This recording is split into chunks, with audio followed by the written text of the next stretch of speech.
Frank and Angie, Salinas, Ecuador. Been in Ecuador 5 years in Cuenca. We're moving to Salinas. Good morning, my fellow YouTubing, traveling, daydreaming friends. Not daydreaming, that's not the word.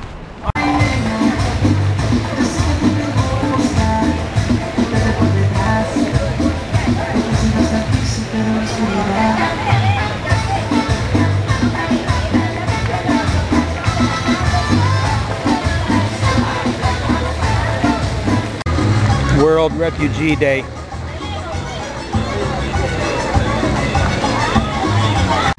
It's the weekend, nothing happens. It reminds me of when we first moved to Cuenca. When we first moved to Cuenca, you couldn't get anything done on the weekends as far as looking at properties and stuff. Things slowly change, but people, it's cultural. I mean, you know, you can get, maybe there's some people out there that will answer the phone a little bit better. So we're sitting here in limbo all weekend. You know, you're paying hostel fees and all this. We're just gonna take a walk early before it gets super hot. It seemed like my observation on the water here, somebody commented about the color, is we've been to Salinas many times. It seems like when the Humboldt current is running through, the water's cold, because I never went in the water because it was cold and it was blue, but when it's like turquoise like this, Humboldt current must be out and the water is warmer. So I just noticed that this time around, because usually the water's like dark blue and really cold, but this time it's like much more friendly. And that's the two things they have here, is the Humboldt current and the El Nino current. El Nino and Humboldt.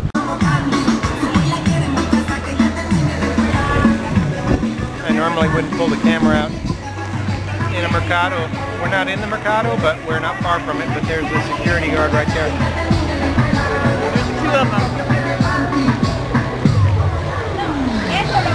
them. One of the things I miss on this beach is, I know when we were down in Corpus Christi, Texas, they have a lot of beach showers, and they don't have that here. Now they've got an outfit right back there. I don't know if you can see it, but the showers are broken and it's non-functional.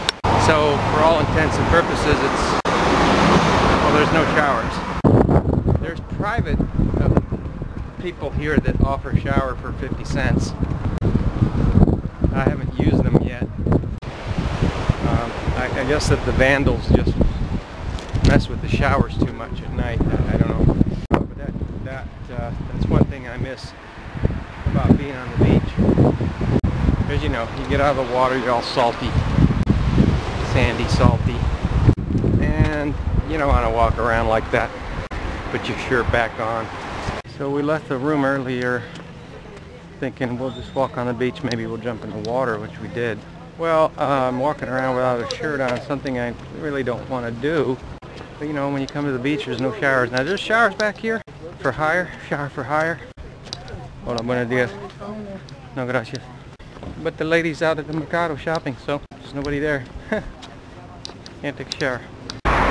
So we're gonna try to go to the house. Oh, I didn't talk about the house. How many of these deals? Hola, buenos días. Hola. Hola, hola. You know you want to be in the camera.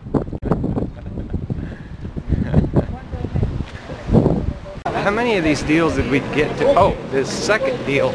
I told you guys the first deal fell through because they wouldn't lower the price from the tourist base. The second deal, the vendor side was so treacherous. They were just so demanding, outrageously demanding, all one-sided kind of deal. It was also a touristy rental. And of course it's in the first few blocks, couple second, third row, so it's sad, you know, that things get that way. I really wanted that one. She really wanted it because the convenience of being just steps, you know, meters away from this is very alluring. It's a very strong pull. I just got to the point where they pushed me over the edge by not acquiescing. It was all about them and their demands. It wasn't win-win. It didn't feel win-win. It just didn't feel right. Sometimes you want something, but it doesn't feel right with the people. But I was saying in a different video, a lot of people, you know, in the US is so huge, right, that you can't just make reference to the US because there's different places and different real estate markets. And a lot of the people that come down here. Hola, buenos dias. Good morning. Are from these frothy real estate markets where they're used to this kind of thing. Contracts that call for rental increases, excessive deposit demands. It's like this. They want you to pay excessive deposits. They want you to pay high rent. They want to be able to raise rent. They want you to spend all your money on maintenance. What do they do? One-sided deals like that, for me, I'm not judging anybody else. I realize there's people that think it's okay. A lot of times people, they get in this mindset where they've decided they want something. It's within their means, but they don't understand how vague some of these contracts are. It opens them up to tremendous liability. They don't understand that the landlord doesn't have insurance. They don't have homeowners insurance, and they probably don't even have real estate insurance. And what they're trying to do is leave it so open that if anything happened, you have to rebuild their house, you have to replace the furniture. And that's, you know, and I saw right through that because I have a background in church law office and small business. I see right through that stuff right away. A lot of people don't. Like I said, I'm not judging them. It's just cultural. People don't know things because they are used to delegating that kind of stuff to professionals, so they themselves I don't even read the contract, don't even understand what it says. But I see right through it, and I decided, I tried negotiating it. We spent 3 days, 3 full days, full on negotiating. All day. One night I was up till 11 modifying contracts. So I spent a lot of time on this deal. And push comes to shove, at the end of it, they just weren't giving in. It was all about them, so I said, forget it. You know what they say, if it doesn't feel right, then it's not right. So that was the second deal. It takes time and energy and effort to negotiate this stuff and look for stuff.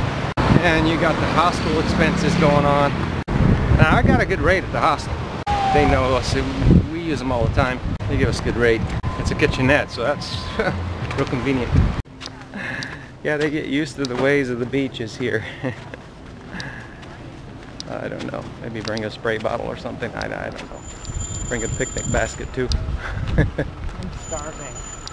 So 2 deals have fallen to the wayside. So we're on our 3rd deal now, and it's the 10th day.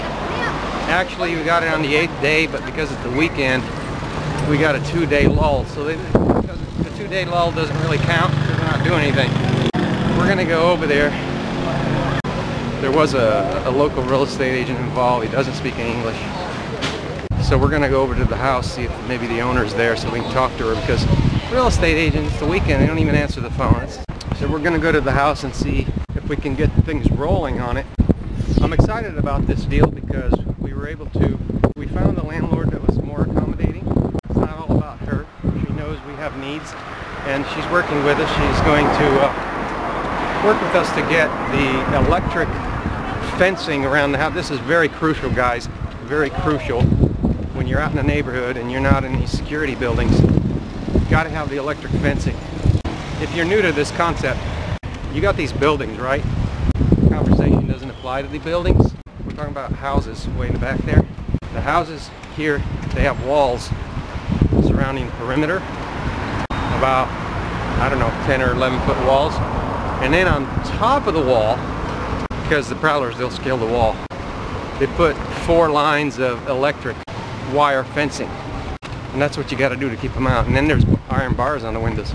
All of that might seem like culture shock, but that's the way it is. Latin America, Central America, Latin America. It just is. It is what it is.